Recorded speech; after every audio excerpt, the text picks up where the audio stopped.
গুলিও আসলো না কোনো দিক থেকে, মানে ওই সামনে থেকে গুলি আসলো না, উপর থেকে পইরা এতটুকু ছিদ্র হয়ে গেল শাহরিকের। কোত্থেকে আসলো? পরে দেখলাম এটা স্নাইপার। তোমরা দ্রুত স্লোগান লিখো, কে বলেছে স্বৈরাচার স্বৈরাচার। এই স্লোগান আমাদের ছেলেরা রাজু ভাস্কর্যের পাদদেশ থেকে তুলে দিল, আর সাথে সাথে গোটা বাংলাদেশ এই স্লোগান লুফে নিল।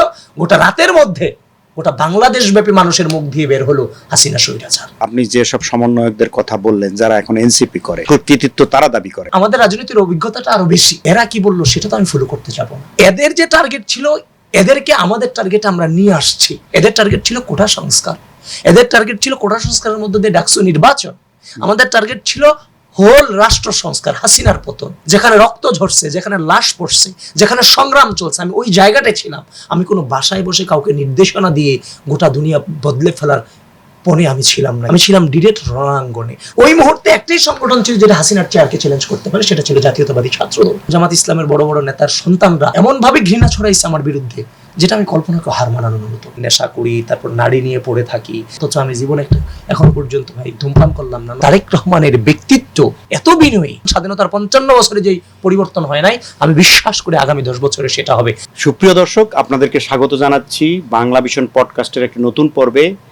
আজ আমার অতিথি হচ্ছেন একজন জুলাই যোদ্ধা, ছাত্রনেতা, ছাত্র দলের নেতা আবিদুল ইসলাম। আবিদুল ইসলাম, কেমন আছেন? আমি ভালো আছি ভাই, আপনি কেমন আছেন? আবার ফিরে এলো জুলাই। সেই ভয়ঙ্কর দিনগুলোর স্মৃতি কি আপনাকে কি নাড়া দেয় এখনো? দেখেন, জুলাই আগস্টের যে গণঅভ্যুত্থান, এই গণঅভ্যুত্থানটা যে অনুষ্ঠিত হবে এটা আপনিও জানতেন না, আমিও জানতাম না, কেউই জানতো না। আসলে পরিস্থিতি এই পর্যায়ে এটাকে নিয়ে আসছে। জি। ঢাকা বিশ্ববিদ্যালয়ে 2015 সালে বেশি ভর্তি হওয়ার পরে, এর আগে তো রাজনৈতিক জ্ঞান সম্পর্কে তেমন কোনো কনসেপ্ট ছিল না। তো বিশ্ববিদ্যালয়ে ভর্তি হওয়ার পরে যে রাজনৈতিক অপসংস্কৃতিগুলো ছাত্রলীগের দেখতাম, কিংবা গেস্ট্রুম কোনো রুমে যে এরকম পরিস্থিতির শিকার হয়েছে, সেখান থেকে মনে হয়েছে যে না, এই রাজনৈতিক অপসংস্কৃতিকে মূলোৎপাটন করবার জন্য কাউকে না কাউকে সামনে অগ্রসর হতে হবে।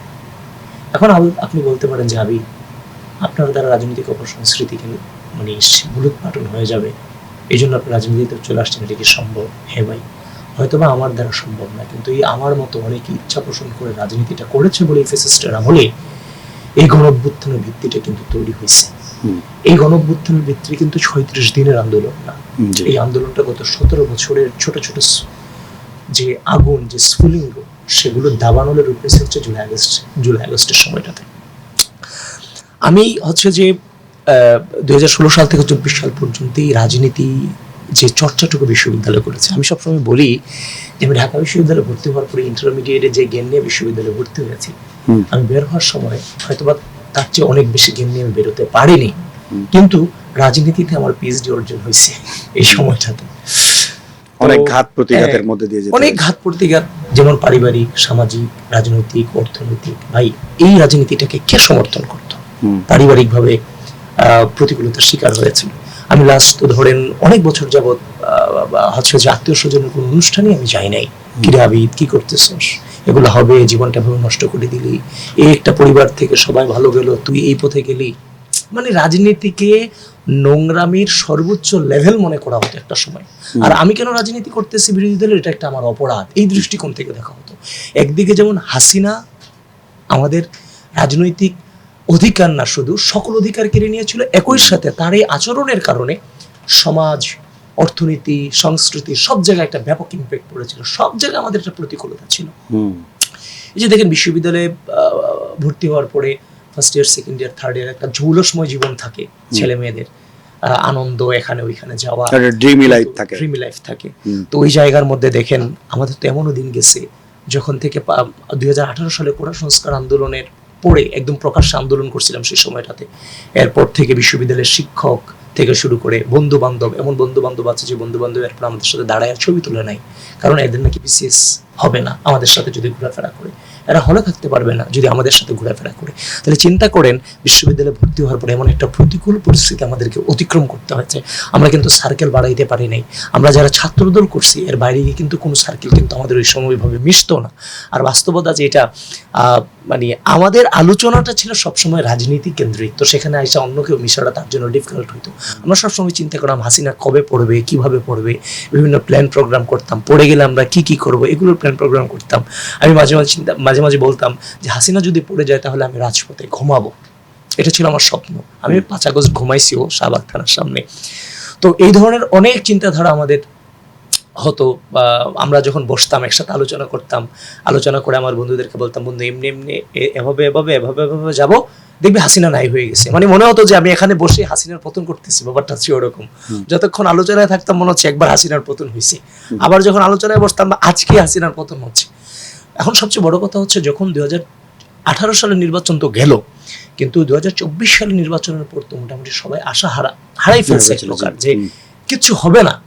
কিন্তু ওই সময়টাতে 24 সালের যে মানে 24 সালের যে স্বৈরাচার বিরোধী আন্দোলন কিংবা এক দফার যে আন্দোলন ছিল বিএনপি কর্তৃক হরতাল অবরোধের যে মিছিলগুলো, সেই মিছিলগুলো করা কিন্তু অনেক ডিফিকাল্ট ছিল। কারণ আপনার হচ্ছে যে একটা এরিয়ার মধ্যে সরকারের সকল বাহিনী এবং আওয়ামী লীগের সশস্ত্র অবস্থানকে ফাঁকি দিয়ে মিছিল করা। আপনি ওই সময় আমরা 20 জন 25 জন মিলে মিলে কখনো কুড়িলে করতাম, কখনো হচ্ছে যে আপনার ঢাকা মহানগর দক্ষিণ এরিয়াগুলোতে হচ্ছে যে আপনার কাকরাইল, তারপর হচ্ছে যে তারপর পানির ট্যাঙ্কি আছে এখানে বিজয়নগর পানির ট্যাঙ্কি, তারপর হচ্ছে যে মতিঝিল, তারপর হচ্ছে যে আপনার একদিন এক এক জায়গায় মিছিল করতে হতো। তো এই মিছিলগুলো করতাম 20 জন 25 জন কিংবা 30 জন মিলে মিছিল করতাম। অনেকে আমাদেরকে নিয়ে হাসাহাসি করতো, এরা মিছিল করে মনে সরকারকে ফেলে দিবে। দেখেন ওই সময়টাতে ছাত্রদল ছাড়া হাসিনা স্বৈরাচার তোমার পতন চাই রাজপথে নেমে মিছিল করার মতো কোনো সংগঠন কিন্তু ছিল না। এবং আপনার মনে হয়েছে 20 জনের কারণে এই 20 জন মিছিল করতেছে এদের দ্বারা পতন হবে না, কিন্তু ওই 20 জনের রক্ত এবং সাহসের উপরে কিন্তু বাংলাদেশের স্বাধীনতা সার্বভৌমত্ব টিকে ছিল। এবং ওই 20-25 জন যারা মিছিল করে অভ্যস্ত ছিল এরাই কিন্তু 14 তারিখ রাতে রাজু ভাস্কর্যের পাদদেশ থেকে গোটা বাংলাদেশে হাসিনাকে স্বৈরাচার শব্দে প্রতিষ্ঠিত করেছে। এই যে দেখেন এই আন্দোলন যাওয়ার পরে 2024 সালে আমির নির্বাচনের পরে আমি জেলে গেলাম, আমাদের সহযোদ্ধাকে দেখতে যাওয়ার পরে ওই দিন এখন আমার ফেসবুকে সেই স্ট্যাটাসগুলো আছে, আমি দিয়েছিলাম যে মিথ্যার শক্তিতে বিভ্রান্ত হবে না। বিশ্বাস করেন আমি প্রতিটা মুহূর্তে চিন্তা করতাম হাসিনা যাবে, এই কনফিডেন্স আমার ভিতরে ছিল। আমাকে যখন জিজ্ঞেস করা হয় তোমার আত্মীয় স্বজন কারা, এই কথাটা অনেকেই শুনবে, তোমার বন্ধু বান্ধব আত্মীয় স্বজন, আমার সব তোমার আপন মানুষ কারা, আমার সবচেয়ে আপন কারা জানেন? যারা আমার সাথে রাজপথে গলা মিলিয়ে মিছিল করছে এরাই আমার সবচেয়ে আপন। কারণ আমি নিজেকে উপস্থাপন একমাত্র তাদের ছাড়া অন্য কারো কাছে কিন্তু করার মতো সুযোগ ছিল না। কেউ আমাকে শোনার ধৈর্য নাই, সে আমার কথার মূল্যায়ন বুঝবে না। সুতরাং আমার সবচেয়ে আত্মীয় কিন্তু হচ্ছে আমার ওই রাজনৈতিক নেতাকর্মীরাই হচ্ছে আমার সবচেয়ে আপন। তো এখন আপনার হচ্ছে যে এই 24 নির্বাচনের পরে আপনার হচ্ছে যে একটা মানে সবার ভিতরে একটা হতাশার ছাপ আমি নিজের চোখেই দেখতে পাইছি। তো এখন পারিবারিকভাবে মানে সবার একটু মন খারাপ, তো এক প্রকার বোঝাই ধরা হয়, যেখানে পরিবারের সবাই প্রতিষ্ঠিত এইরকম পরিস্থিতির আমার পলিটিক্যাল পারিবারিক নন পলিটিক্যাল ফ্যামিলি। তো এখন যাই হোক এই পরিস্থিতি পার করার পরে এরপরে আসলো কোটা সংস্কারের একটা প্রজ্ঞাপনটা বাতিলের একটা আদেশ আসলো। তো এখন বাতিলের যখন আদেশ আসলো, এই আন্দোলন শিক্ষার্থীদের আন্দোলন, আমি তো ছাত্রদল করি, সুতরাং এখানে তো আমাদেরকে অংশগ্রহণ করতে হবে। এখন যদি আমি ছাত্রদল করি, আমি একটু কম্পারেটিভলি একটু সিনিয়র ওই সময়টাতে যদি ধরে নেই, আমার মাস্টার্স কমপ্লিট হয়ে গেছে। এখন বিশ্ববিদ্যালয়ের ছাত্রদলের নেতাকর্মী যারা আছে, এমনি তো ছাত্রদল আন্দোলন অংশগ্রহণ করলে একটা ফোবিয়া এক প্রকার, যারা আন্দোলন করে এরাও বলে যে ভাই তুমি দূরে থাকো, তুমি থাকলে আমার আন্দোলন নষ্ট হয়ে যাবে। কিন্তু এখন কথা হচ্ছে এজ এ সিনিয়র হিসেবে আমার নিচে যারা জুনিয়র আছে, এরা তো বিশ্ববিদ্যালয় first year second year third year student, এখন এরা যদি এই আন্দোলনটায় শুধুমাত্র ছাত্রদল কারণে অংশগ্রহণ করতে না পারে, তার মানে এদের মন খারাপ হওয়াটা স্বাভাবিক না? কিরে ভাই, আমি স্টুডেন্টদের অধিকারের জন্য, এই অধিকার তো আমার অধিকার, তাহলে আমি শুধুমাত্র দল করার কারণে আন্দোলন অংশগ্রহণ করতে পারবো না? এখন কথা হচ্ছে সিনিয়র হিসেবে আমাদের দায়িত্ব কি? শত প্রতিকূলতার মাঝেও এরা যেন এই আন্দোলনটা অংশগ্রহণ করতে পারে সেই ব্যবস্থাটা করে দেওয়া। যখনই কোটা প্রজ্ঞাপনটা বাতিল হলো, আমার ইমিডিয়েট অনেক জুনিয়র আছে, তাদেরকে ডাকলাম। তো ডাকার পরে বসলাম যে কিভাবে কি করা যায়। এবং আমার মাথায় একটা জিনিস কাজ করতেছিল, আমি যে পরিস্থিতি পার করে ফেলছি কিংবা যতটুকু রাজনীতি বুঝছি, হাসিনা যেভাবে তার গোড়াপত্তন করছে, গণঅভ্যুত্থান ছাড়া তাকে সরানো সম্ভব না। 2018 সালে কোটা সংস্কার আন্দোলনের অভিজ্ঞতা আমার আছে। ওই সময় তো বুঝতাম না, শুধু স্লোগান দিতাম, কিচ্ছু বুঝতাম না, সিদ্ধান্ত নেওয়া সম্পর্কে তেমন কোনো কনসেপ্ট ছিল না। কিন্তু দীর্ঘ ফেসিবাদ বিরোধী আন্দোলন এবং 18 সালে কোটা সংস্কার আন্দোলনের অভিজ্ঞতার আলোকে আমি জুনিয়রদেরকে প্রস্তাব দিলাম যে দেখো, আমরা যারা পরিচিত ফেস, আমরা আন্দোলনে যাব না, আমরা তোমাদের আশেপাশে থাকবো। এখন 2018 সালে হাসিনা কিন্তু ওটাকে মেনে নিতে বাধ্য হয়েছে দেখে হাসিনা ওই সময়টাতে বেঁচে গেছে, ওই মুহূর্তটাতে, তাহলে কিন্তু ওই আন্দোলনও অন্যদিকে ডাইভার্ট হইতে পারতো। তো এখন সে তো মাত্র সরকারে আসছে এবং সে জানে তার শক্তি অনেক বেশি থাকে। কেউ এবার আর আগে নির্বাচনের আগে ছিল তা মেনে নিছে, এবার সে মেনে নিবে না, যেহেতু সে বাতিল করছে এটা। তো সুতরাং শেষ পর্যন্ত যদি হাসিনা এই ধরনের কোনো সিদ্ধান্ত নেয়, তাহলে শিক্ষার্থীদেরকে হাসিনা বিরোধী স্লোগানে অভ্যস্ত করাইতে হবে। তো এই গণ আন্দোলন কিন্তু গণ অভ্যুত্থানের রূপ দেওয়ার আমাদের একটা সুযোগ আছে। এখন এটা তো একদিনে সম্ভব না, এখন প্রথম দিন থেকে আমার এই আন্দোলনে আমাকে যেতে হবে, এই মিছিলে আমাদেরকে যেতে হবে। যদি হাসিনা কোনো প্রকার ভুল সিদ্ধান্ত এই জায়গাটা থেকে সে নেয়, সেটার সুযোগ যেন আমরা কাজে লাগাইতে পারি। কাজে কিভাবে লাগবো? একজন নন পলিটিক্যাল ছিল হুট করে আইসা হলে থাইকা হাসিনাকে বলবে না হাসিনা স্বৈরাচার, এটা বলার সুযোগ দুঃসাহস দেখাবে না, স্বাভাবিক ব্যাপার। তখন আমি বললাম যে তোমরা মিছিলের মাঝখানের কাতারে থেকে, দ্বিতীয় সারিতে থেকে আগে যারা এই আন্দোলনে আসে, এদের সাথে তোমরা জেনারেলাইজড হও, এদের সাথে মিশো, যেন সামনে যখন সুযোগ আসবে সেই সময় যখন তুমি হাসিনার বিরুদ্ধে স্লোগান ধরবা, সে যেন ভয় না পাইয়া তোমার সাথে গলাটা মিলায়। সেই বন্ধনটা তোমরা আগে তাদের সাথে ক্রিয়েট করো। সেভাবেই হচ্ছে আপনার এরা মিছিল, স্লোগান, তারপর হচ্ছে যে আপনার পরের দিন টিভির সাক্ষাৎকারটা কিরকম হবে, এটা আমরা পোলাপানকে কিন্তু আগের দিন শিখিয়ে দিতাম। প্রত্যেকটা ছেলে মেয়েকে আমরা নার্সিং করছি ওই সময়টা, আলাদা একটা গ্রুপ খুলে নিয়েছি 7 তারিখ রাতেই, কোটা আন্দোলন পর্যালোচনা গ্রুপ। আমার বইয়ে স্ফুলিঙ্গ থেকে দাবানলি হিস্ট্রি গুলো আছে, আমরা আলাদা প্ল্যাটফর্ম খুলে নিছি। এখন কথা হচ্ছে যে কোটা সংস্কার আন্দোলনের যে গ্রুপটা আছে কিংবা তারা জানে, এখন ওইখানে যদি আমরা যাই, আমরা তো এদের টেন্ডেন্সিতে আন্দোলনে যাব না। আমাদের ছেলে মেয়েদেরকে নির্দেশ দিয়ে তোমরা আন্দোলনে জেনারেলাইজড হও। আমাদের আরেকটা আলাদা প্ল্যান আছে। এখন আপনি এখানে হাসনাত, সার্জিস, আসিফ, নাহিদ সহ আরো যারা সমন্বয়ক সহ যারা সামনের সারিতে যারা ছিল, এখন ওই টেবিলে বসে তো হাসিনা পতনের আন্দোলনের চিন্তা করার কোনো দুঃসাহস নাই। 15 তারিখের আগে, 18 তারিখের আগে এই ধরনের আলোচনা কখনোই তারা এক টেবিলে করতে পারবে না, কারণ এখানেও ছাত্রলীগের এজেন্ট ছিল, ফ্যাসিস্ট হাসিনার এজেন্ট ছিল এখানে। সুতরাং এই দুঃসাহস কেউ দেখাবে না। কিন্তু আমরা তো ডে ওয়ান থেকেই পরিকল্পনা করে গেছি, যদি কোনো প্রকার ভুল সিদ্ধান্ত হয়, এই আন্দোলনটাকে হাসিনা বিরোধী আন্দোলন রূপদান করতে হবে। যার ফলে ছেলেমেয়েদেরকে জেনারেলাইজেশন করলাম। আল্লাহর কি খেলা দেখেন, মানে এখন আপনার কাছে মনে হইতে পারে এগুলো খুব কাল্পনিক আলোচনা। কাল্পনিক না ভাই, যে সিদ্ধান্তে, যে চিন্তা চেতনা করে এই আন্দোলনটাতে ছেলেমেয়েদেরকে জেনারেলাইজেশন করলাম, যে কথা বলে এদেরকে জেনারেলাইজেশন করলাম যে ভুল করলে হাসিনা বিরোধী স্লোগান তুললা সবাইকে এক কাতারে নিয়ে আসতে হবে। একবার যে হাসিনা বিরোধী স্লোগান তুলে ফেলবে, সেই জায়গা থেকে বের হইতে পারবে না। 14 তারিখ রাতে মহান সৃষ্টির সে খেলা, 14 তারিখ রাতে হাসিনা যেভাবে হোক এই রাজাকার শব্দটাকে যখন ওইভাবে জেনারেলাইজ করে ফেললো, স্টুডেন্ট কিন্তু খেপে গেল। খেপে চারিদিক থেকে যখন মিছিল বের হলো, তখন আমাদের ওই গ্রুপের ভিতরে আমরা আলোচনা করতেছি, আজকেই মোক্ষম সময়, এই রক্তের এই গরম অবস্থায়, প্রত্যেকের রক্ত কিন্তু পায় নাই, সবার রক্ত এখন মাথায়। এই মুহূর্তে যে স্লোগানটা দিব সেটাই সবাই ধরবে, আর এটা গোটা বাংলাদেশ স্প্রেড হবে। তোমরা দ্রুত স্লোগান লিখো। স্ক্রিনশট গুলো কিন্তু আমার বইয়ে আছে। তখন আমরা যারা গ্রুপে ছিলাম, তখন জুনিয়ররা, বিশেষ করে সেশনের এক স্টুডেন্ট মুক্তিযোদ্ধা জিয়াউর রহমান হলের তৎকালীন সহ সাংগঠনিক সম্পাদক রিজভি আলম, সে গ্রুপে লিখছে, তুমি কি আমি কে রাজাকার রাজাকার। এই স্লোগানটা ওঠার পরে এটাকে তো ট্যাগ দেওয়া হচ্ছিল বিভিন্ন ভাবে, এটার সাথে সংযুক্তি সে লিখলো, কে বলেছে স্বৈরাচার স্বৈরাচার। এই রিজভির এই স্লোগান আমাদের ছেলেরা রাজু ভাস্কর্যের পাদদেশ থেকে তুলে দিল, আর সাথে সাথে গোটা বাংলাদেশ এই স্লোগান লুফে নিল। গোটা রাতের মধ্যে গোটা বাংলাদেশ ব্যাপী মানুষের মুখ দিয়ে বের হলো হাসিনা স্বৈরাচার। দেশব্যাপী হাসিনাকে স্বৈরাচার শব্দে প্রতিষ্ঠিত করা হলো। এরপর দিন 15 তারিখ থেকে সে যে ভুল করা শুরু করলো, এই ভুল আর থেমে নাই। এরপর তার বিদায় হইলো। আমি আপনার হচ্ছে যে একদিকে ফোনে ছেলে মেয়েদেরকে বলতেছিলাম তোমরা স্লোগান তোলো, তখন আমি আমার উত্তরার দিকে খিলক্ষেতের বাসায় আমি আইইউবির এক স্টুডেন্টকে ফোন দিলাম, তুমি আসো আমাকে নিয়ে, তুমি ক্যাম্পাসে আমাকে নিয়ে যাও। রাত 12:30 বাজে, তখন 12টা 12:30 বাজে সে আসছে, আমাকে নিয়ে যাচ্ছিল। আমি যখন 300 ফিট রোডটা দিয়ে উঠি উপরে, এখন মানে হচ্ছে যে এটা রেকর্ডিং নাই, আমি তার মোটরসাইকেলের পেছনে বলে তাকে আমি বলতেছি, এই যে হাসিনা পতন আন্দোলন শুরু হইলো, এটা পতনের মধ্যে দিয়ে এটা শেষ হবে। এই যে আন্দাজ করতে পারতেছিলাম, অনুমান করতে পারতেছিলাম, রাজনৈতিক অভিজ্ঞতার লোক আমি বুঝতে পারতেছিলাম তাই ঘটতে যাচ্ছে, বিকল্প কোনো পথ নাই, কারণ গোটা দেশ হাসিনা স্বৈরাচার শব্দে অলরেডি এস্টাবলিশড। 15 তারিখ গেলাম আন্দোলনে, গিয়ে আমি ভিসি চত্বরে আমার বোনদের সাথে, আমিও মেয়েদের উপর হামলাটা অনেক বেশি হয়েছে সেদিন, গোটা বিশ্ব কাঁদছে সেদিন, আমরা তো হামলা এমনিতে অভ্যস্ত। আমি নিজেও সেদিন ভিসি চত্বরে আহত হইলাম, আমার বাবা মারাত্মক ইনজুর্ড হয়, ঢাকা মেডিকেলে ট্রিটমেন্টের জন্য গেলাম। আবার সেই ঢাকা মেডিকেলে দ্বিতীয়বার ছাত্রলীগে আহতদের উপর আবার হামলা করছে সেখানে। এরপর তো শুরু হইলো 16 তারিখ, 17 তারিখ, 18 তারিখ, 17 তারিখ তো ঢাকা বিশ্ববিদ্যালয় থেকে সবাইকে পাঠিয়ে দেওয়া হলো।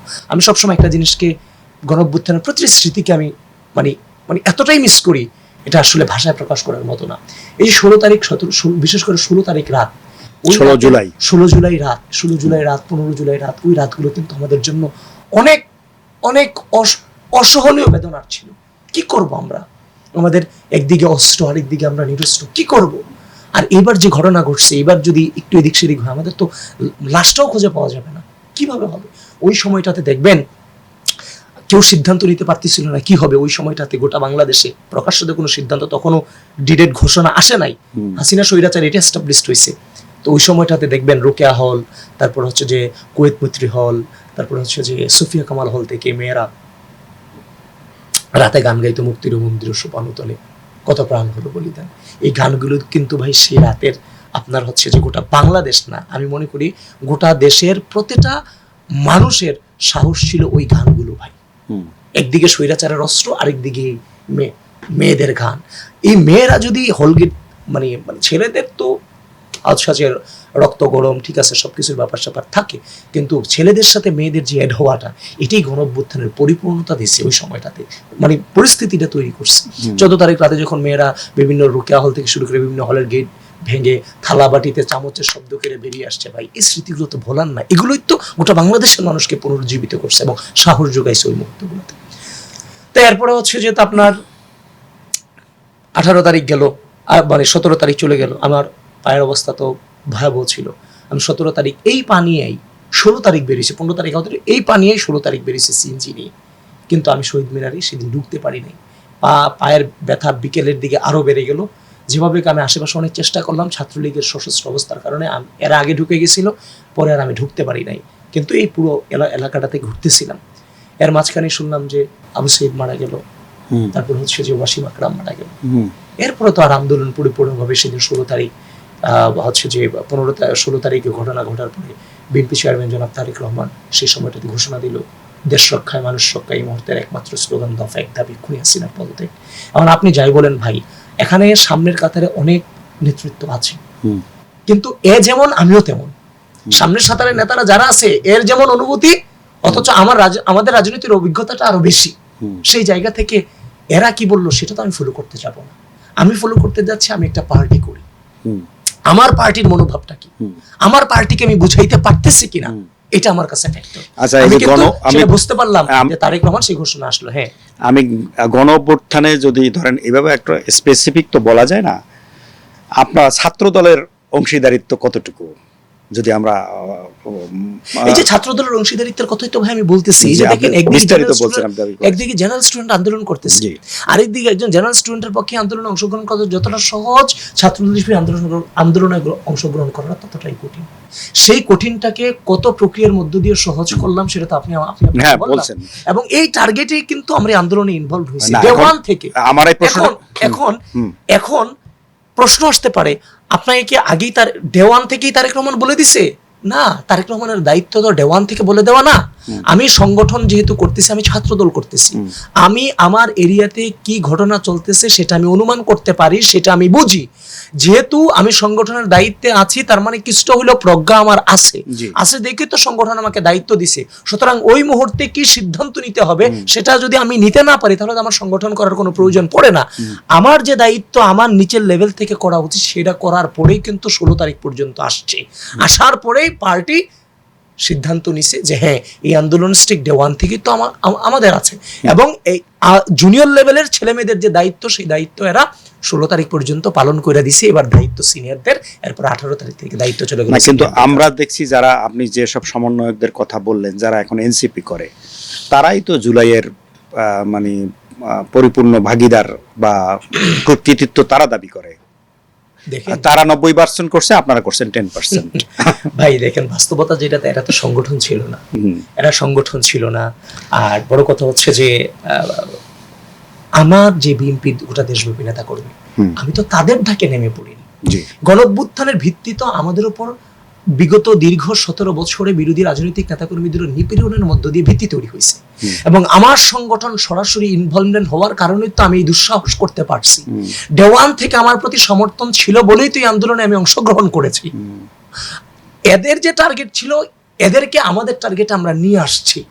এদের টার্গেট ছিল কোটা সংস্কার, এদের টার্গেট ছিল কোটা সংস্কারের মধ্য দিয়ে ডাকসু নির্বাচন, আমাদের টার্গেট ছিল হোল রাষ্ট্র সংস্কার, হাসিনার পতন।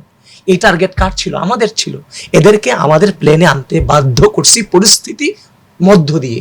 এই পরিস্থিতিকে যদি এরা সরে যেত তাহলে এরা রাষ্ট্রের ভিলেন হিসেবে রূপান্তরিত হতো নায়কের জায়গায়, এটা স্বাভাবিক ব্যাপার। সুতরাং এদেরকে আমাদের জায়গায় নিয়ে আসতে আমরা পারছি। এখন আপনি যদি বলেন আপনি ঘোষণা দিয়ে আনতে পারেন নাই, এখন পরিস্থিতি নিয়ে আসছে, পরিস্থিতি তৈরি করাটাই তো আমার দায়িত্ব, এটাই তো কৌশল। সুতরাং এখানে 90 ভাগ দাবি করলেও মুখে তো দাবি অনেক কিছুই করা যায় ভাই। আমরা তো রাজপথে থেকে মৃত্যু দেখছি, আমি রাজপথে থেকে শহীদ, আমি রাজপথে দেখে আমাদের ছেলে মেয়েদের মৃত্যু আমি দেখছি আমার নিজের চোখে। আমার চোখে এখনো 18 তারিখের জিল্লুরের লাশ আমার চোখে এখনো ভাসে। আমি 15 তারিখ ভিসি চত্বরে যে হামলার শিকার হয়েছে, আমার চোখের সামনে আমার বোনদের রক্তাক্ত হওয়ার দৃশ্য আমার চোখের সামনে ভাসে। আমি তো সব সময় ওই সংগ্রামের ভিতরে ছিলাম, যেখানে রক্ত ঝরছে, যেখানে লাশ পড়ছে, যেখানে সংগ্রাম চলছে, আমি ওই জায়গাটায় ছিলাম। আমি কোনো বাসায় বসে কাউকে নির্দেশনা দিয়ে গোটা দুনিয়া বদলে ফেলার পণে আমি ছিলাম না, কিংবা ওই ভূমিকা আমি ছিলাম না, আমি ছিলাম ডিরেক্ট রণাঙ্গনে। সুতরাং আমার চোখে এখন ওই আমার বোনদের রক্ত, আমি আহত হয়েছি এটা আপত্তি নেই, কিন্তু আমার ওই বোনের শরীর দিয়ে মুখ দিয়ে রক্ত ঝরতেছে এটা এখন আমার চোখে ভাসে। আমি 18 তারিখ শহীদ জিল্লুরের লাশ নিজ হাতে ধরছি, এবং সেই লাশ নিয়ে ব্র্যাক বিশ্ববিদ্যালয় পর্যন্ত মিছিল করতে করতে নিয়ে গেছি। এই শহীদ জিল্লুরের রক্তমাখা লাশকে সাক্ষী রেখে খুনি হাসিনার পতনের স্লোগান উত্থিত করেছি। 5 আগস্ট চাংখারপুল সবচেয়ে বড় মৃত্যুকূপ ছিল 5 আগস্টে, ডাক দিলাম কেউ কাউকে ছেড়ে যায় না। এটা আমার ডাক না, পরিস্থিতি আমার মুখ দিয়ে সেই ডাকটা নিয়ে আসছে। সেই ডাক যদি মানুষ না থাকতো তাহলে তো আসতো না। তার মানে এটা সবার ডাক। যখন ডাক দিলাম আমরা ঐক্যবদ্ধভাবে গুলির সামনে চাংখারপুলে নেমে গেল সবাই, নেমে গিয়ে 5 জন এখানে শহীদ হয়ে গেল। শহীদ শাহরিক, শহীদ আনাস, এই পিচ্ছি ছেলে চিঠি লিখে আসছিল, যদি আর না ফিরি কষ্ট না পেয়ে গর্বিত হইও, জীবনের প্রতিটি ভুলের জন্য ক্ষমা চাই, বা আমার কাছে চিঠি লিখে আসছিল। সে আনাস সেখানে শহীদ হয়, 5 জন শহীদ হয়েছে সেখানে। আমি যখন মাঝে মাঝে ভাবি যে আসলে আমি যখন একদম নীরবে নিভৃতে থাকি, তখন আমি চিন্তা করি 5 আগস্টের সকালটার কথা চিন্তা হইলে আমি আসলে মাঝে মাঝে মানে মনে হয় এই দুনিয়াতে আমার আর পাওয়ার কিচ্ছু থাকতে পারে না, কোনো আশা থাকতে পারে না। যদি আমি সেটা করি, সেটা আমি বেইমানি করব প্রকৃতির সাথে, কারণ আল্লাহ যে আমার ওই দিন বাঁচাই দিয়ে গেছে, এটাই আমার জন্য সবচেয়ে বড় প্রাপ্যতা। আমি যে বেঁচে আছি, আমি তো এখনো পর্যন্ত আমার ডান পাশে ছেলেটা পড়ে গেল, গুলিও আসলো না কোনো দিক থেকে, মানে ওই সামনে থেকে গুলি আসলো না, উপর থেকে পইরা এতটুকু ছিদ্র হয়ে গেল শাহরিকের, পুরো মাথা আলাদা, এত বড় কোত্থেকে আসলো? পরে দেখলাম এটা স্নাইপার। আনাস চলে গেল, চোখের সামনে মৃত্যু, এটা তো আমারও হইতে পারতো। তো এই যে চোখের সামনে মৃত্যু দেখলাম, কেউ কাউরে ছেড়ে যান নাই, লাইনটার সাথে 5টা শহীদের রক্ত মিশে আছে, তো আমরা তো ভাই মৃত্যু দেখছি। তো এরপরও যদি বলা হয় যুদ্ধে রণাঙ্গনে যুদ্ধ করার পরে ছাত্র জনতা, আমি এটা উচ্চারণ করতে চাই না, কিন্তু উচ্চারণ করতে হয় যখন এই বিভক্তিগুলো আসে। ছাত্রদলের 143 জন সমর্থক নেতাকর্মী মারা গেল, টোটাল বিএনপির প্রায় অনেক নেতাকর্মী মারা গেল, সামগ্রিকভাবে 2000 ছাত্র জনতা মারা গেল। ভাই এই গণঅভ্যুত্থান বিক্রয়যোগ্য হতে পারে না। আজকে যদি বিক্রি করতাম, গিয়ে বলতাম এ ভাই আমার ডাকে মানুষ মারা গেছে, আমি এখানে আন্দোলন করছি, ওইখানে আন্দোলন, তোমরা সব জানো, আমাকে এই স্টেক দাও, আমাকে ওই টেন্ডারটা দাও, আমাকে ওই মন্ত্রণালয় দাও, আমাকে উপদেষ্টায় বসাও, তাহলে আপনি আমাকে বলতে পারতেন। কিন্তু আসলে এটা যায় না এই গণঅভ্যুত্থানের স্পিরিটের সাথে। আমরা কেন করছি? একটা বৈষম্যহীন বাংলাদেশ বিনির্মাণ করার জন্য। এটা একক ভাগিদার কেউ না। আজকে যদি ওই রিক্সাওয়ালাটা নেমে না আসতো, আজকে যদি ওই মানুষটা আপনাকে সাপোর্ট না করতো, এই গণঅভ্যুত্থানের সবচেয়ে নিম্ন সমর্থনটাও যদি থাকে সেটা হচ্ছে আপনাকে সমর্থন করা বাংলাদেশের মানুষ, যেটার সংখ্যা সবচেয়ে বেশি ছিল। আজ যদি মানুষ সমর্থন না করতো তাহলে তো মানুষ নেমে আসতো না। এই যে 19 তারিখ সরকার আপনাদের টিভির সবগুলো টিভিকে নিয়ন্ত্রণ করে শিরোনাম ভাসতেছিল গার্ডিয়ানদের উদ্দেশ্যে, আপনারা আপনাদের ছেলে মেয়েদেরকে কন্ট্রোল করেন, কোনো অঘটনা ঘটলে সরকার তা দায় নেবে না। সেক্ষেত্রে বাবা মার কথা, বাবা মা যখন সন্তানদেরকে বলছে তোমরা যেও না, সন্তান সেদিন বাবা মার কথা না মাই না রাষ্ট্রের স্বার্থে কিন্তু সেদিন মেনে নিয়েছিল। বাবা মাও তখন সন্তানদের এই পরিস্থিতি দেখে বাবা মা ছেড়ে দিয়েছিল, যা দেশের জন্য তাদেরকে কুরবানি করে দিলাম। এই পরিস্থিতি অনেক বাবা মাকে আমি দেখেছি। সুতরাং যখন এই বিভক্তিগুলো আসে, যখন এই কথাগুলো যখন আসে, সত্যিকার অর্থে কষ্ট পাই। কারণ বাস্তবতা যেটা, আমি যে রাজনীতিটা করতে আসছি, আমার রাজনীতিতে আমার পারিবারিক কোনো ব্যাকগ্রাউন্ড ছিল না, রাজনৈতিক ব্যাকগ্রাউন্ড। আমি একটি অন্যায়ের বিরুদ্ধে লড়াই করবার জন্য, সুস্থ রাজনৈতিক সংস্কৃতি ফিরিয়ে আনবার জন্য একটা সংগঠনে আমি আসছি। ওই মুহূর্তে একটাই সংগঠন ছিল যেটা হাসিনার চেয়ারকে চ্যালেঞ্জ করতে পারে, সেটা ছিল জাতীয়তাবাদী ছাত্রদল। তার মানে আমার এখানে কিন্তু নিঃস্বার্থভাবে আমার এই রাজনীতিতে আসা একটা সুস্থ রাজনৈতিক সংস্কৃতি প্রচলনের উদ্দেশ্যে। তো সুতরাং এটা যদি মূল উৎপাদন করতে হয়, একটা গণঅভ্যুত্থানের প্রয়োজন ছিল, গণঅভ্যুত্থানটা হয়েছে। এখন গণঅভ্যুত্থান সম্পন্ন হওয়ার পর ভাই আমি আবারও যদি ক্ষমতা আনা জনতা বইলে আবার যদি ক্ষমতার রাজনীতিটা বেঁচে নেই, এটা কি জনগণের সাথে, জাতির আশার সাথে, আকাঙ্ক্ষার সাথে বিট্রে করা না এক প্রকার? অবশ্যই বিট্রে করা। তো সুতরাং আমার এই যে আপনি বাংলাদেশ স্বাধীন হয়েছে 71-এর মুক্তিযুদ্ধের মধ্য দিয়ে একটা জেনারেশন কিন্তু যুদ্ধ করছে। এরপরে 75-এর সিপাহী জনতার বিপ্লব ছিল, ওই সময় একটা অংশ কিন্তু যুদ্ধ করছে। এরপরে ফেসিবাদ আসলো, আবার 90-এ কিন্তু একটা জেনারেশন যুদ্ধ করছে। এই 90-এর পরে আরেকটা স্বৈরাচার আসার পরে আমার এই জেনারেশন কিন্তু যুদ্ধ করছে, এবং ওই যুদ্ধে আমি ছিলাম। এটাই হচ্ছে আমার জীবনের সবচেয়ে বড় অর্জন। কারণ সামনে আগামী মনে হয় না আমরা বেঁচে থাকতে এরকম স্বৈরাচার আর বাংলাদেশে আসবে। সুতরাং আমি আমার এই যেটুকু দায়িত্ব আমার রাষ্ট্রের জন্য প্রয়োজন ছিল, আমি কিন্তু ভাই আমার জায়গা থেকে শতভাগ আমি আমার দায়িত্ব পালন করেছি। সুতরাং আমার এই বাংলাদেশের রাজনীতি থেকে আমার কিচ্ছু পাওয়ার নাই আর। আচ্ছা, আপনার যে আইকনিক ডায়লগ কেউ কাউকে ছেড়ে যায়েন না, তো এটা নিয়ে একটা গ্রাফিতি হচ্ছে আমরা শুনছি, তো এটার বিষয়ে আপনি কি জানেন? ও আচ্ছা, এটার বিষয়টা হচ্ছে ভাই, ওই দিন আমি চারুকলায় ওই দিন মানে দুপুরে খাইতে গেছিলাম। চারুকলায় খাইতে যাওয়ার পরে তো মোটামুটি অনেকে আসছে দেখা করার জন্য, আমার স্টুডেন্টও তো আছে চারুকলাতে। তো এরা আসছে দেখা করার জন্য, ভাই কি অবস্থা, কেমন আছেন? তো কথায় মানে এই ডায়লগটা নিয়ে কথা হচ্ছিল। জুলাই আসার পরে এই ডায়লগটা নিয়ে কথা হচ্ছিল। এটা তো একটা আইকনিক ডায়লগ, এবং এটার সাথে 5টা শহীদের রক্ত মিশে আছে। ইতিমধ্যেই গত বছর জুলাই আমি এটা গ্রাফিতি করেছিলাম, গোটা ঢাকা বিশ্ববিদ্যালয় ব্যাপী, দেখেছেন হয়তো বা, সব জায়গাতেই এই গ্রাফিতিটা আছে। বলে যে ভাই এটা নিয়ে কাজ করার সুযোগ আছে কিনা, জুলাই জাদুঘর কেন্দ্রিক এটার কি অবস্থা আপনি জানেন কিনা? আমি তো কিচ্ছু জানি না, এটা নিয়ে তো আমার সাথে কেউ যোগাযোগও করে নাই। জুলাই জাদুঘর খোলা নিয়ে কথা হচ্ছিল না, কয়েকদিন আগে এনসিপিরাও জুলাই জাদুঘর নিয়ে বক্তৃতা দিচ্ছিল না, ওই আলোচনাটা ওইখানে প্রাসঙ্গিক হয়েছে। বলে যে ভাই আপনার মানে এই চাংখারপুলের দৃশ্যটা এখানে উঠায় আনা হয়েছে কিনা, কিংবা এইটার কি খবর? বললাম না, কেউ আমার সাথে এখনো পর্যন্ত অন্তত এই কেন্দ্রিক কেউ আমার সাথে যোগাযোগ করে নাই। বলে যে ভাই তাহলে চল, আপনি অনুমতি দেন যে আমরা এটাকে একটু ঢাকা বিশ্ববিদ্যালয়ে গ্রাফিতিটা করতে চাই, যেহেতু চাংখারপুলের এই ঘটনাটা এটার সাথে ঢাকা বিশ্ববিদ্যালয়ের সংযোগ আছে, এবং আপনি সেখানে ছিলেন, এবং ওই মুহূর্তটা আমরা সবাই জানি। এই ডাক্তার প্রতি আমাদের একটা আকর্ষণ আছে, এবং এটার সাথে 5টা শহীদের রক্ত মিশে আছে। এটাকে আইকনিক একটা ডায়লগ, এটাকে ভাই আমরা মানে গ্রাফিতি করতে চাই। তো সেই জায়গা থেকে আমি বললাম তোমরা যদি উদ্যোগ নিতে পারো নাও, সেটা নিয়ে তো আমাদের বাধা নাই, সেটা তো শুধু আমার না, এটা সবার অধিকার। তো সেই জায়গা থেকে দেখলাম এরা গ্রাফিতি করতেছে। তো আমাকে বললো যে ভাই এখন মানে ওই যে পরে এরাই হচ্ছে দক্ষিণ সিটি কর্পোরেশনের কাছে অ্যাপ্লাই করছে আর কি, এই বিষয়টাকে আমরা করতে চাই, আপনাদের সহযোগিতায় বিষয় করে হচ্ছে যে আপনার এই গাড়িটারির যে প্রয়োজনগুলো হয়, তো সিটি কর্পোরেশনের সহযোগিতায় যতটুকু জানি যে সিটি কর্পোরেশন পরবর্তী তাদেরকে সম্মতি জানাইছে, হ্যাঁ আমরা এই জায়গায় টিএসসি এলাকায় বোধহয় হচ্ছে না, টিএসসি এলাকায় হচ্ছে আর কি, টিএসসি মেট্রো স্টেশনের উপরে হচ্ছে আর কি। আচ্ছা, আমরা একটা প্রসঙ্গ পরিবর্তন করতে চাই। আমরা বিভিন্ন সময় দেখছি যে বর্তমান প্রধানমন্ত্রী জনাব তারেক রহমান, যিনি বিএনপির চেয়ারম্যানও বটে, তিনি আপনাকে খুব স্নেহ করেন মনে হচ্ছে। যে গত 4 তারিখও দেখলাম আপনার নাম ধরে ডাকলেন, তার আগে পরেও আমরা অনেকবার দেখেছি। তো উনি আপনাকে স্নেহ করার কারণ কি? আপনার কাছে কি মনে হয়? উনি নিশ্চয়ই বলেন না আপনাকে, বাট আপনার কাছে কি মনে হয়? উনি শুধু আমাকে না, বাস্তবতা যেটা, উনি পুরো ছাত্রদলকে স্নেহ করে ধারণ করে নুন করেন, এবং আমাদের ছাত্রদলের সাংগঠনিক অভিভাবক হিসেবে জনাব তারেক রহমানের প্রতি আমাদের আবেগটা খুবই ভিন্ন রকম। বেগম আপসহীন দেশনেত্রী বেগম খালেদা জিয়া, মহান আল্লাহ ওনাকে জান্নাত নসিব করুক, অনেক সংগ্রাম করে গিয়েছেন। জীবনটাই দিয়ে গেছেন এই রাষ্ট্রের জন্য, কিন্তু ম্যাডামের সাথে সরাসরি কাজ করার সুযোগ কিন্তু আমাদের হয়ে ওঠে নাই, আমাদের এই জেনারেশনের সুযোগ হয়ে ওঠে নাই। তো এই জেনারেশনের আবেগটা কিন্তু ম্যাডামের প্রতি যতটুকু আছে, একই সাথে কিন্তু তারেক রহমানের প্রতিও সেই আবেগটা কিন্তু বিদ্যমান আছে। দেখেন, আমরা রাজনীতি করতে আসছি কেন? আমাদের স্বপ্ন ছিল হাসিনার পতন। স্পেসিফিক্যালি যখন রাজনীতি 2-3 বছর করার পর বুঝে গিয়েছি, তখন তো আবেগটা আরো বেশি হয়েছে। এটা টার্গেট ছিল বেগম খালেদা, ফ্যাসিস্ট হাসিনার পতন, বেগম খালেদা জিয়ার মুক্তি এবং তারেক রহমানকে বাংলাদেশের প্রধানমন্ত্রী হিসেবে দেখা। এই তিনটা কিন্তু আমি বিশ্বাস করি আমার ছাত্র দলের এই জেনারেশনের প্রত্যেকটা ছেলে মেয়ের ড্রিম ছিল। সেটা অর্জন হয়ে গেছে, সেটা অর্জন হয়েছে, এবং সে অর্জন অনেক কিছুর বিনিময়ে হয়েছে। আর দেখেন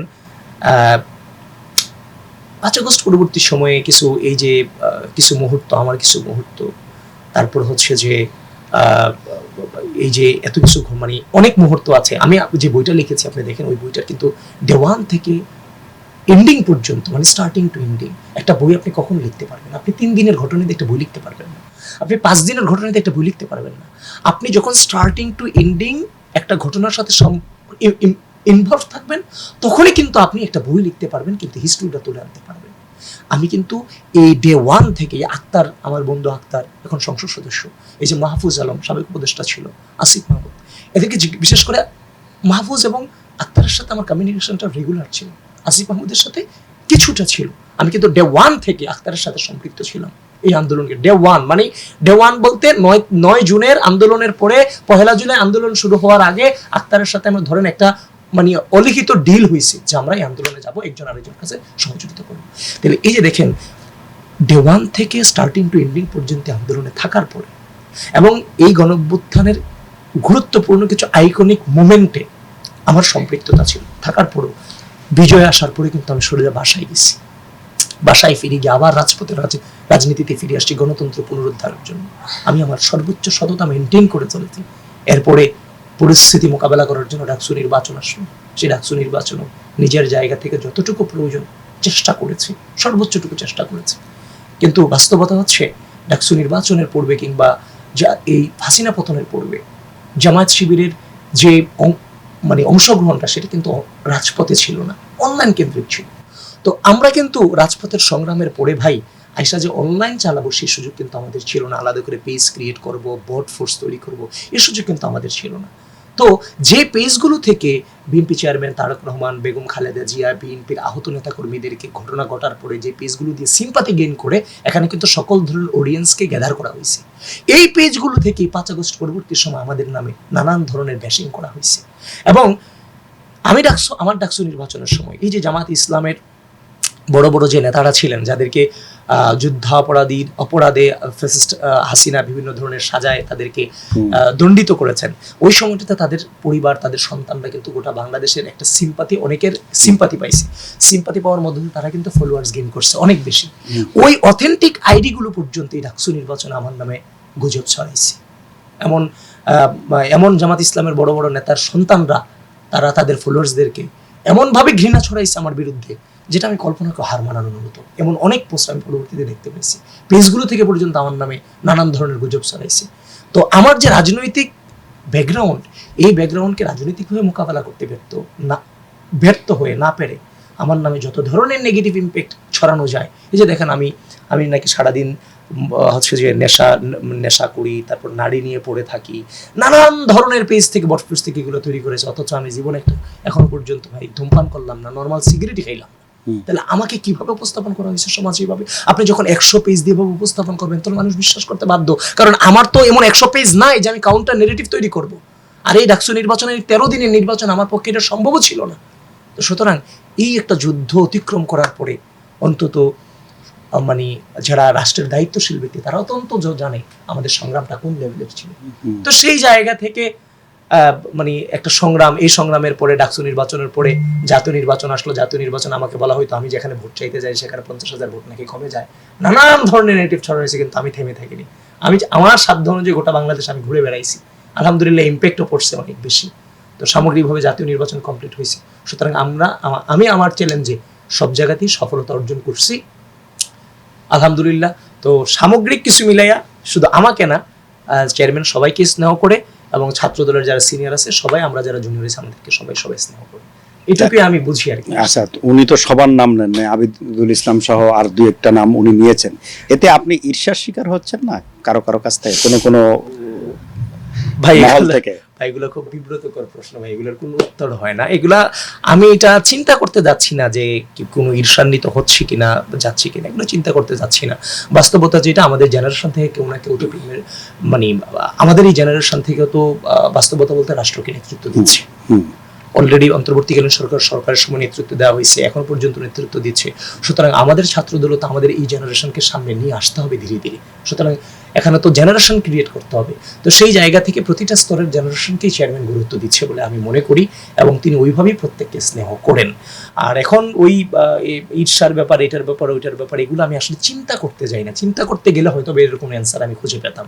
সুতরাং আমার যে কাজটা, যখন যেটা করা প্রয়োজন, রাষ্ট্রের প্রয়োজনে, দায়িত্বের জায়গা থেকে আমি কাউকে বলি না যে আমি এটা কাজটা করবো কিনা।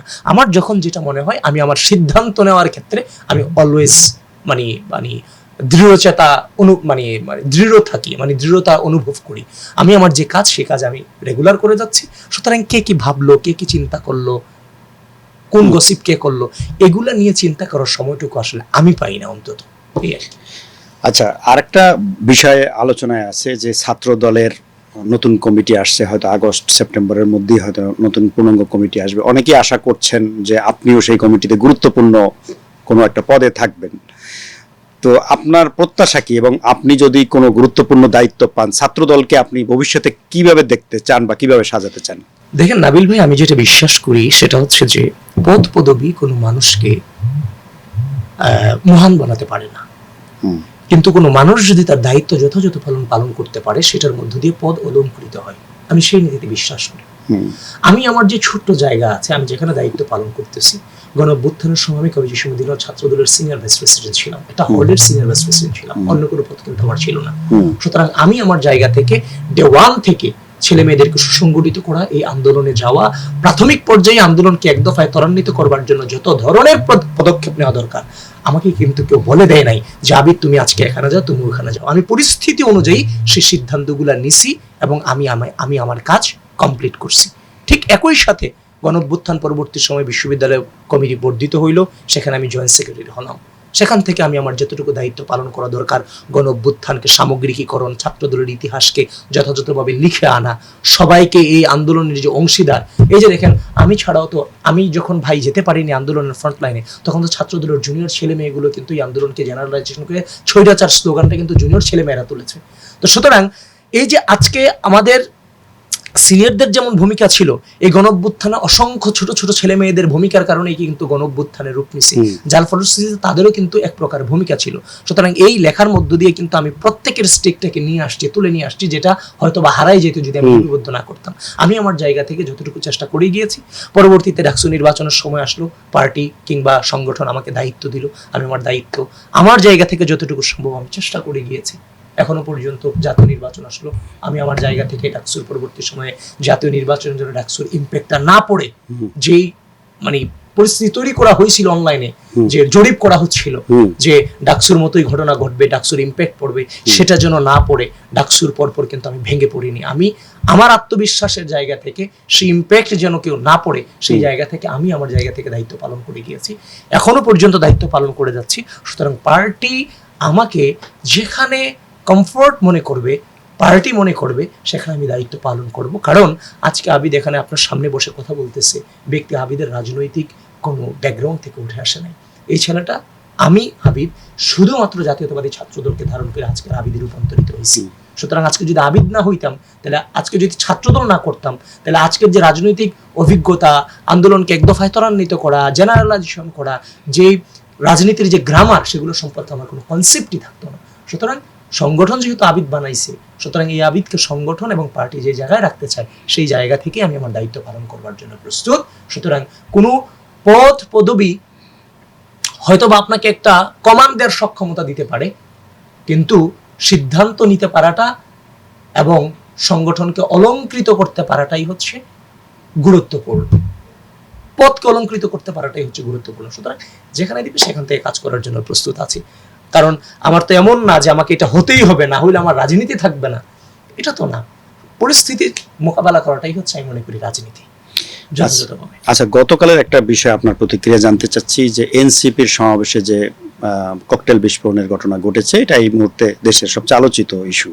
কায়ে বা কারা করেছে এটা নিয়ে নানা রকম বক্তব্য আছে। একটা পক্ষ সরকারকে দায়ী করছে, আবার কেউ বলছে তাদের অভ্যন্তরীণ সমস্যা, কেউ মনে করছে এটার পিছনে ছাত্রলীগ বা আওয়ামী লীগের ইন্ধন থাকতে পারে। আসলে কি হতে যাচ্ছে? দেখেন, আমরা যারা গণঅভ্যুত্থানের পক্ষের শক্তি, আমাদের ভিতরে নানান বিষয়ে অনৈক্য হয় ভাই। গণতন্ত্র মানেই তো ভাই মত উপতের ভিন্নতা। এটার জন্য তো লড়াই করলাম, এত রক্ত দিলাম, বহুমত বহুপদ। তো সেই জায়গার মধ্যে হচ্ছে যে আমাদের ভিতরে অনৈক্য থাকবে, স্বাভাবিক ব্যাপার। আমরা একজন আরেকজনকে বেশিং করব, পচাবো, আমরা চোখসতে ঝগড়া করবো, স্বাভাবিক ব্যাপার। কিন্তু ভাই গণঅভ্যুত্থানের যে কোনো পক্ষের যে কোনো শক্তির সাথে যখন কোনো অন্যায় হবে, সেটা ভাই আমি আমার জায়গা থেকে প্রতিবাদ করব। সেটা জাতীয়তাবাদী ছাত্রদল হিসেবে আমাকে সংগঠন ওই আদর্শটাই কিন্তু শিক্ষা দিচ্ছে। তো গতকালকে এই ঘটনা ঘটার পরে আসিফ মাহমুদের স্ট্যাটাস দেখলাম, সাভারে হামলা কেন, তারেক রহমান জবাব দেন।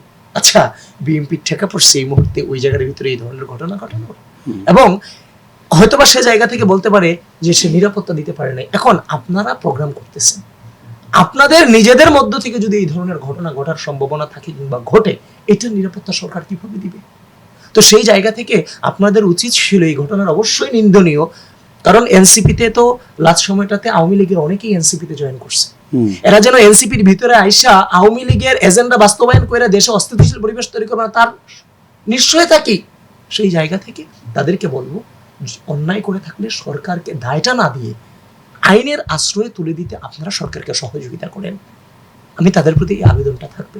তাইলে এই বাংলাদেশ কোনোদিন পথ হারাবে না। আমরা দেখেন ভাই, পূর্বে রাজনৈতিক সংস্কৃতিতে ফিরে যেতে চাই না।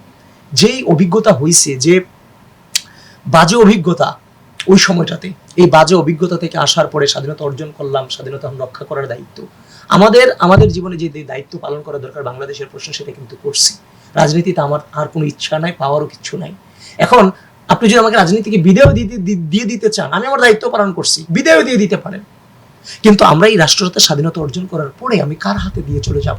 সুতরাং আমাদের তো এখন দায়িত্ব বেশি। এখন আপনারা যদি রাষ্ট্রকে অস্থিতিশীল করার চেষ্টাটা করেন, শত্রুকে কার লগে যুদ্ধ করবেন? আওয়ামী লীগ আমাদের সামগ্রিক শত্রু, পতিত স্বৈরাচার। এখন আমরা পক্ষের শক্তির ভিতরে আমরা কে কার শত্রু হবো, কে কার পক্ষে যুদ্ধ করব? কারণ আমরা একজন আরেকজনের পেছনে যদি লেগে যাই, একজন আরেকজনকে যদি নামানোর টেন্ডেন্সিতে থাকি, তাহলে এই রাষ্ট্র ধ্বংস হয়ে যাবে। এইটুকু বুঝ আমাদের আছে। আমরা তাদের সাথে যথেষ্ট, আমি আমার জায়গা থেকে তাদেরকে আমি যথেষ্ট স্নেহ করি, এবং আমি এনসিপি যে নতুন রাজনৈতিক দল হিসেবে গঠিত হয়েছে, আমি এদেরকে সাধুবাদ জানাই। কারণ কাউকে না কাউকে ভবিষ্যৎ রাষ্ট্রকে পরিচালনা করতে হবে, দায়িত্ব নিতে হবে। ছেলে মেয়ে তৈরি না হলে রাষ্ট্রের দায়িত্ব কে নিবে? সে জায়গা থেকে আমি তাদেরকে বারংবার সাধুবাদ জানাই, এবং আমি তাদেরকে বলি, আপনারা সুস্থ ধারা রাজনীতিটা হচ্ছে যে আপনার প্রচলনে থাকেন। শুধু শুধু দায় দিয়ে সিম্পাথি গেইন করতে গিয়ে হচ্ছে যে সরকারকে আপনি হচ্ছে যে বিপদে ফেলতে চাইবেন, কিন্তু এটা তো সরকারের ক্ষতি হচ্ছে না, বাংলাদেশ ক্ষতিটা হচ্ছে সামগ্রিক বাংলাদেশের, এবং লাভবান হচ্ছে পতিত স্বৈরাচার। সুতরাং এই জায়গা থেকে বের হয়ে আসার জন্য সামগ্রিকভাবে আমি সকলকে আহ্বান জানাই, এবং সরকারকেও বলতে চাই, যারা এই ঘটনাটা ঘটিয়েছে একদম কঠোর নীতিতে এদের বিরুদ্ধে অ্যাকশনে যাওয়া উচিত, যেন ভবিষ্যতে এই ধরনের দুঃসাহস কেউ করতে না পারে।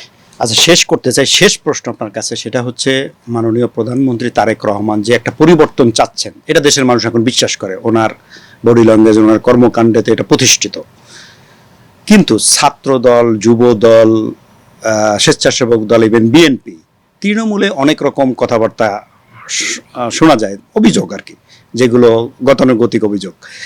তো অনেকেই বলে থাকেন যে আসলে এই সংগঠনগুলো, তৃণমূলের নেতৃত্ব এখনো তারেক রহমানের যে রাজনীতির আদর্শ বা ওনার যে ফিলোসফি, সেটাকে ধারণ করতে পারছে না।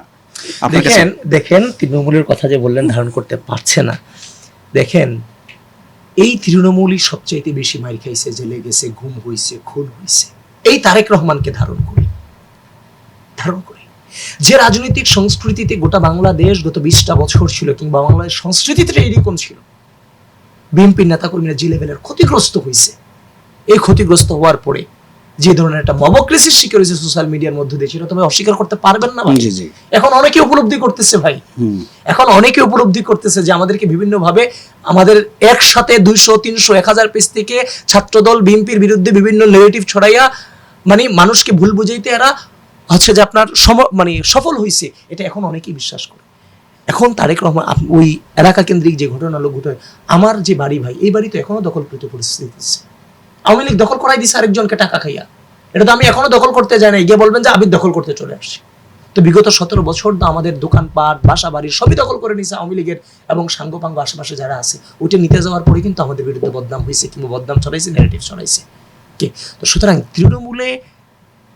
তৃণমূলের যদি কন্ট্রোলে না থাকতো, কিংবা তৃণমূল যদি না শুনতো, তাহলে তো আজকে এই গণঅভ্যুত্থানই হয় না। সুতরাং তারেক রহমানের ডাকে সাড়া দিয়ে মৃত্যুর পথকে বেছে নেওয়ার পিছনে সবচেয়ে আগায় ছিল তৃণমূল। সুতরাং নানান ধরনের নেগেটিভ ভাই সরায়। আমি বারবার বলতাম, রাজনৈতিক সংস্কৃতি, গণতান্ত্রিক মূল্যবোধ এবং নৈতিকতা বাংলাদেশের শূন্যের ঘটায়। এটা একমাত্র ফিরিয়ে আনতে পারে তারেক রহমান। কারণ ওনাকে আগে থেকে তো চিনতাম, জানতাম। একটা মানুষকে না দেখলে, না কথা বললে, না চিনলে তার সম্পর্কে বোঝা যায় না দূর থেকে। আওয়ামী লীগ তো অনেক ধরনের ফলস নেগেটিভ টাকা দিয়ে ছড়াইছে।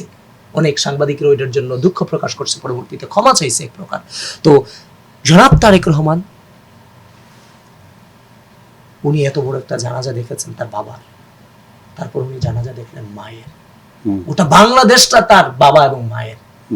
সুতরাং এই বাংলাদেশের মানুষের জন্য তারেক রহমানের নিজের তো সবই হারাইছেন। নিজের জীবনের সবচেয়ে জৌলত সময়টাতে সবচেয়ে বেশি নির্যাতিত হয়েছেন, এবং উনি ওই নির্যাতিত জায়গা থেকে সবচেয়ে খারাপ সময়টা উনি দেখছেন বলেই এই জাতি যেন সামনে আর কোনো খারাপ সময় না দেখে, সেটার জন্য উনি চেষ্টা করে যাচ্ছেন। উনি বারংবার চেষ্টা করে যাচ্ছেন। ওনার ব্যক্তিত্বের প্রভাব আজ সর্বত্র ছড়িয়ে গেছে। আজকে এই মুহূর্তে দেখলাম, এই বাংলাদেশে প্রথম আজকে দেখলাম সেনাবাহিনীর যে ট্রেনিং, এই হচ্ছে যে মানে বিলে চলে গেল যে সেনাবাহিনী ট্রেনিং দেখার জন্য গিয়ে তাদের সাথে খাচ্ছে। একটা মানুষের প্রভাব কোন, একজন প্রাইম মিনিস্টারের প্রভাব যখন ওইভাবে যায়, এটা কোন লেভেলের পড়তে পারে একটু চিন্তা করে দেখেন। আজকে ঢাকা শহরের ট্রাফিক জ্যাম কিন্তু অনেক কমে গেছে ভাই, অনেক কমে গেছে। কারণ নিজে প্রাইম মিনিস্টার নিজের ট্রাফিক জ্যামে বসে থাকেন। আজকে পরিবর্তন আনতে হইলে আগে পরিবর্তন আসতে হবে ওই চেয়ার থেকে, তাইলেই কিন্তু এই পরিবর্তন সাস্টেনেবল হবে। আমরা চাইতাম বাংলাদেশে পরিবর্তন, কিন্তু সেই পরিবর্তন চাইতে হবে প্রধানমন্ত্রীর জায়গা থেকে। প্রধানমন্ত্রী চাইছেন আমি 10 বছর বেশি ক্ষমতায় থাকবো না, পরবর্তী জেনারেশন ক্ষমতায় আসবে, দায়িত্বে আসবে। সুষ্ঠুভাবে যখন ক্ষমতা হস্তান্তর 2 বছর হয়ে 2টা নির্বাচন যদি ভাই সুষ্ঠুভাবে ক্ষমতা হস্তান্তরের মধ্য দিয়ে চলে যায়, এই বাংলাদেশ আর পেছনে ফিরে কোনোদিন তাকাবে না। 50 স্বাধীনতার 55 বছরে যেই পরিবর্তন হয় নাই, আমি বিশ্বাস করি আগামী 10 বছরে সেটা হবে। কারণ তারেক রহমানের ব্যক্তিত্ব কমপ্লিটলি ডিফারেন্ট, এটা ভাষায় প্রকাশ করা যাবে না। এত বিনয়ী, এত অসাধারণ, মানে মনে হচ্ছে স্যাক্রিফাইস করাটাই মনে হচ্ছে ওনার জীবনের সবচেয়ে বড় আদর্শ। যে তারপরে রাষ্ট্র ভালো থাকুক, দেশ ভালো থাকুক, মানুষ ভালো থাকুক, আমার নেতা কর্মীরা ভালো থাকুক। সুতরাং এটা স্বপ্ন ছিল যে এমন বাংলাদেশের নেতৃত্বের সাথে থাকবো, অংশীদারিত্ব। এটা আমাদের জন্য সৌভাগ্যের, একজন ছাত্র নেতা হিসেবে কিংবা জাতীয়তাবাদী নেতাকর্মী হিসেবে আমাদের জন্য সৌভাগ্যের, যেমন একজন প্রাইম মিনিস্টার এবং দায়িত্বশীল ব্যক্তির আশেপাশে থাকতে পারছি, এবং বারংবার আমরা নৈতিকতা শিখতে পারতেছি। উনি গতকালকে মন্ত্রিসভায় বলছেন, আমি আপনাদেরকে জোর করতেছি না, জাস্ট আমি আমার অভিব্যক্তিটা প্রকাশ করছি। আমার বাবা দিতেন, আমিও আমার বেতনের মোস্ট প্রবাবলি 10%। আমি দিচ্ছি, আপনারা একটু সম্ভব বলে দিয়ে। সবাই রাজি হয়ে গেছে। আপনি দেখেন ভাই, আপনি মন্ত্রী হইছেন, আপনার জীবনে আপনি এমপি হইছেন, মন্ত্রী হইছেন, কিংবা জনগণ আপনাকে নেতা মানে।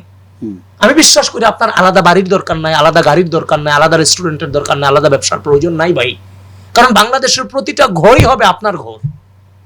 মানুষ এভাবে ওন করবে যদি আপনি ওই রাজনীতি উপহার দিতে পারেন।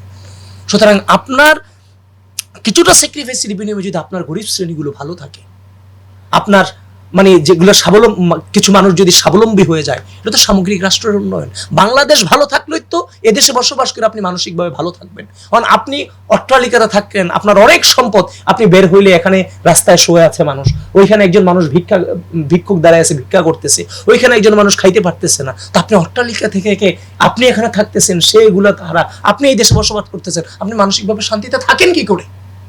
তারেক রহমান ওই জায়গা থেকে বাংলাদেশকে বের করে আনার চেষ্টা চালিয়ে যাচ্ছে। আমি বিশ্বাস করি উনি পারবেন ইনশাআল্লাহ। ধন্যবাদ জনাব আবিদুল ইসলাম। সুপ্রিয় দর্শক, আপনাদেরকেও ধন্যবাদ জানিয়ে শেষ করতে চাচ্ছি। তার আগে বলছি, আবিদুল ইসলাম যে কথা বলছিলেন যে বাংলাদেশ আর পিছনে ফিরে যাবে না, আমরাও সেই আশাবাদ ব্যক্ত করছি যে মাননীয় প্রধানমন্ত্রী তারেক রহমানের নেতৃত্বে বাংলাদেশ যে সম্ভাবনার পথে হাঁটছে, সেই সম্ভাবনা পূর্ণতা পাবে এবং দেশের মানুষ একটা উন্নত জীবন পাবে। এই দেশ স্বাধীনতা, সার্বভৌমত্ব এবং মর্যাদার সঙ্গে আরও এগিয়ে যাবে সেই প্রত্যাশায় আজকের মতো শেষ করছি। সবাই ভালো থাকবেন। আল্লাহ হাফেজ।